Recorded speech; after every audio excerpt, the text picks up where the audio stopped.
सारे नगर में महर्षि यशोदानंद का बखान हो रहा था।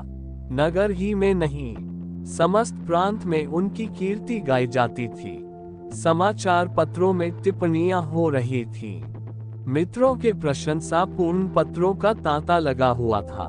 समाज सेवा इसको कहते हैं। उन्नत विचार के लोग ऐसा ही करते हैं। महर्षि जी ने शिक्षित समुदाय का मुख उन्नत कर दिया। अब कौन ये कहने का साहस कर सकता है, हमारे नेता केवल बात के धनी हैं, काम के धनी नहीं। महर्षि जी चाहते तो अपने पुत्र के लिए उन्हें कम से कम 20,000 रुपये दहेज में मिलते, उस पर खुशामद पाते, मगर लाला साहब ने सिद्धांत के सामने धन की रत्ती बराबर परवाह न की और अपने पुत्र का विवाह बिना एक पाए दहेज लिए स्वीकार किया। वाह वाह, हिम्मत हो तो ऐसी हो, सिद्धांत प्रेम हो तो ऐसा हो, आदर्श पालन हो तो ऐसा हो। वाह वाह रे सच्चे वीर, अपनी माता के सच्चे सपूत, तूने वह कर दिखाया जो कभी किसी ने न किया था। हम बड़े गर्व से तेरे सामने मस्तक नवाते हैं। महर्षि यशोदानंद के 2 पुत्र थे। बड़ा लड़का पढ़ लिख कर फाजिल हो चुका था, उसी का विवाह हो रहा था और जैसा हम देख चुके हैं, बिना कुछ दहेज लिए आज वर का तिलक था। शाहजहांपुर के महर्षि स्वामी दयाल तिलक लेकर आने वाले थे।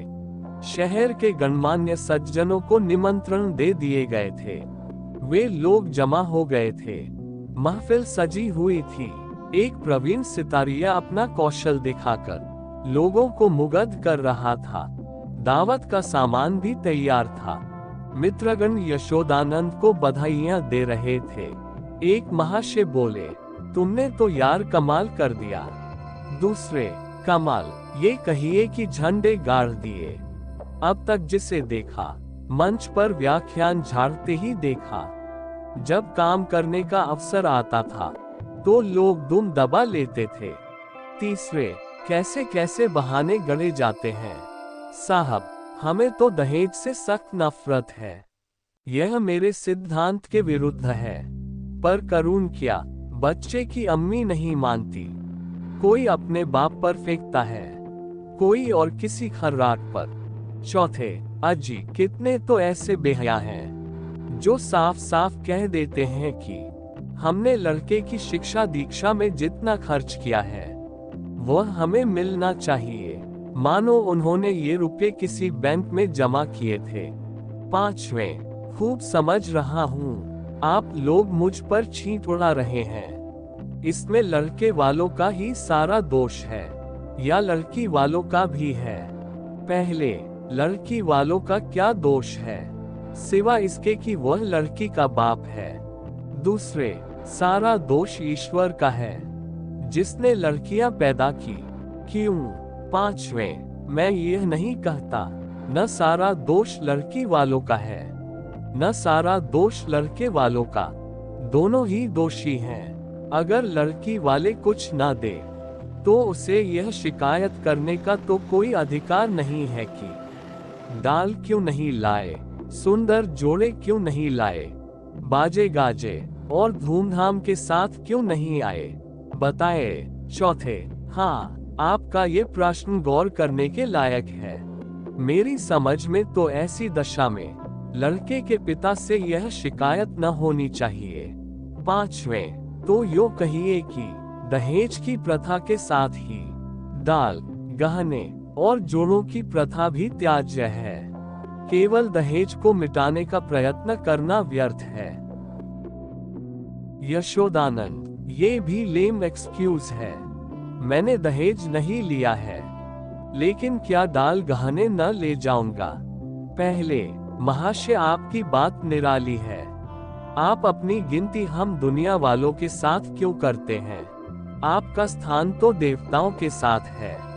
दूसरा, 20,000 की रकम छोड़ दी, क्या बात है? यशोदानंद, मेरा तो यह निश्चय है कि हमें सदैव प्रिंसिपल्स पर स्थिर रहना चाहिए। प्रिंसिपल के सामने मनी की कोई वैल्यू नहीं है। दहेज की कुप्रथा पर मैंने खुद कोई व्याख्यान नहीं दिया, शायद कोई नोट तक नहीं लिखा। हाँ, कॉन्फ्रेंस में इस प्रस्ताव को रख चुका हूँ। मैं उसे तोड़ना भी चाहूँ तो आत्मा न तोड़ने देगी। मैं सत्य कहता हूँ, ये रुपए लूं तो मुझे इतनी मानसिक वेदना होगी कि शायद मैं इस आघात से बच ही न सकूं। 5वें, अब की कॉन्फ्रेंस आपको सभापति न बनाए तो उसका घोर अन्याय है। यशोदानंद, मैंने अपनी ड्यूटी कर दी, उसका रिकॉग्निशन हो या न हो मुझे इसकी परवाह नहीं। इतने में खबर हुई कि महाशय स्वामी दयाल आ पहुंचे। लोग उनका अभिवादन करने को तैयार हुए। उन्हें सोफा पर ला बिठाया और तिलक का संस्कार आरंभ हो गया। स्वामी दयाल ने एक ढाक के पत्तल पर नारियल, सुपारी, चावल, पान आदि वस्तुएं वर के सामने रखी। ब्राह्मणों ने मंत्र पढ़े, हवन हुआ और वर के माथे पर तिलक लगा दिया गया। तुरंत घर की स्त्रियों ने मंगलाचरण गाना शुरू किया। यहाँ महफिल में महाशय यशोदानंद ने एक चौकी पर खड़े होकर दहेज की कुप्रथा पर व्याख्यान देना शुरू किया। व्याख्यान पहले से लिखकर तैयार कर लिया गया था। उन्होंने दहेज की ऐतिहासिक व्याख्या की थी। पूर्व काल में दहेज का नाम भी न था। महाशयों, कोई जानता ही न था कि दहेज या ठहरोनी किस चिड़िया का नाम है। सत्य मानिए, कोई जानता ही न था कि ठहरोनी है क्या चीज, पशु या पक्षी, आसमान में या जमीन में, खाने में या पीने में। बादशाही जमाने में इस प्रथा की बुनियाद पड़ी। हमारे युवक सेनाओं में सम्मिलित होने लगे। ये वीर लोग थे, सेनाओं में जाना गर्व समझते थे। माताएं अपने दुलारों को अपने हाथ से शस्त्रों से सजाकर रण क्षेत्र भेजती थीं। इस भांति युवकों की संख्या कम होने लगी और लड़कों का मोल तोल शुरू हुआ। आज ये नौबत आ गई है कि मेरी इस तुच्छ महातुच्छ सेवा पर पत्रों में टिप्पणियां हो रही है, मानो मैंने कोई असाधारण काम किया है। मैं कहता हूँ, अगर आप संसार में जीवित रहना चाहते हो तो इस प्रथा का तुरंत अंत कीजिए। एक महाशय ने शंका की, क्या इसका अंत किए बिना हम सब मर जाएंगे? यशोदानंद, अगर ऐसा होता है तो क्या पूछना था, लोगों को दंड मिल जाता। और वास्तव में ऐसा होना चाहिए। ये ईश्वर का अत्याचार है कि ऐसे लोभी, धन पर गिरने वाले, बुर्दा फरोश, अपनी संतान का विक्रय करने वाले नराधम जीवित है और समाज उनका तिरस्कार नहीं करता, मगर वह सब बुर्द फरोश है। व्याख्यान बहुत लंबा और हास्य से भरा हुआ था। लोगों ने खूब वाह वाह की। अपना वक्तव्य समाप्त करने के बाद उन्होंने अपने छोटे लड़के परमानंद को, जिसकी अवस्था कोई 7 वर्ष की थी, मंच पर खड़ा किया। उसे उन्होंने एक छोटा सा व्याख्यान लिखकर दे रखा था। दिखाना चाहते थे कि इस कुल के छोटे बालक भी कितने कुशाग्र बुद्धि के हैं। सभा समाजों में बालकों से व्याख्यान दिलाने की प्रथा है ही। किसी को कौतूहल न हुआ। बालक बड़ा सुंदर, होनहार, हंसमुख था। मुस्कुराता हुआ मंच पर आया और जेब से एक कागज निकालकर बड़े गर्व के साथ उच्च स्वर में पढ़ने लगा। प्रिय बंधु, नमस्कार। आपके पत्र से विदित होता है कि आपको मुझ पर विश्वास नहीं है। मैं ईश्वर को साक्षी करके निवेदन करता हूँ कि निर्दिष्ट धन आपकी सेवा में इतनी गुप्त रीति से पहुँचेगा कि किसी को लेश मात्र भी संदेह न होगा। हाँ, केवल एक जिज्ञासा करने की दृष्टता करता हूँ। इस व्यापार को गुप्त रखने से आपको जो सम्मान और प्रतिष्ठा लाभ होगा और मेरे निकटवर्ती में मेरी जो निंदा की जाएगी, उसके उपलब्ध में मेरे साथ क्या रियायत होगी। मेरा विनीत अनुरोध है कि 25 में से 5 निकालकर मेरे साथ न्याय किया जाए। महाशय यशोदानंद घर में मेहमानों के लिए भोजन परोसने का आदेश करने गए थे। निकले तो ये वाक्य उनके कान में पड़ा, 25 में से 5 निकालकर मेरे साथ न्याय कीजिए।